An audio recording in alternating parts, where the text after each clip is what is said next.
and you're exhausted, and you can't do the things you want to do, and you have a lot of young children, and you want to spend some time with your wife, it's silly to keep working. I don't remember anybody when they're dying saying, I wish I'd spent more time in the office. I mean, I've never heard that statement. It just never occurs. When I was applying for a job here, there's 75 applicants for 3 spots.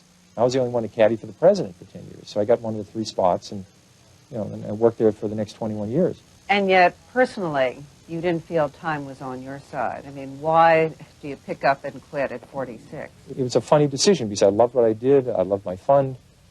It's sort of like a hot fudge sundae indicator. I mean, 1 hot fudge sundae is good, 2 is not so good. When you have to eat 7, you sort of approach nausea. I had a lot of things I enjoyed. I enjoyed my job. I enjoyed my outside charitable activities. I really enjoyed my family. It all didn't fit. It just didn't fit. If we had a 9-day week or a 10-day week, I might have been able to do it. But in my personality, I probably would have worked 8 days out of the 9-day week. So you can't run a fund half speed. You can't run it at quarter speed. You either run it full out or you don't. I had to come to a decision saying, what I want to do the next 20, 30 years. And I decided, this was not what I wanted to do. Do you feel that once you made that decision, people came up to you and said, gee, I know just how you feel. I'd like to do the same thing, but I can't? That was amazing, Meryl. I thought a lot of people would be critical. A lot of people would be upset. I had over 1 million accounts in Magellan. 1 out of 100 people in the country were in the fund. I received thousands of letters, thousands of telegrams and phone calls, and almost all of them said, gee, I really wish you'd continue to run it, but I think you're doing the right thing. Thank you very much. People that weren't in the fund said, I think it's a smart decision.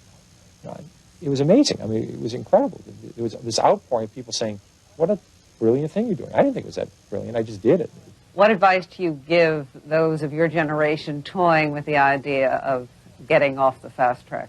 Well, if they have enough net worth, and that's what I was lucky enough to achieve, and you're exhausted, and you can't do the things you want to do, and you have a lot of young children, and you want to spend some time with your wife, it's silly to keep working. I don't remember anybody when they're dying saying, I wish I'd spent more time in the office. I mean, I've never heard that statement. It just never occurs.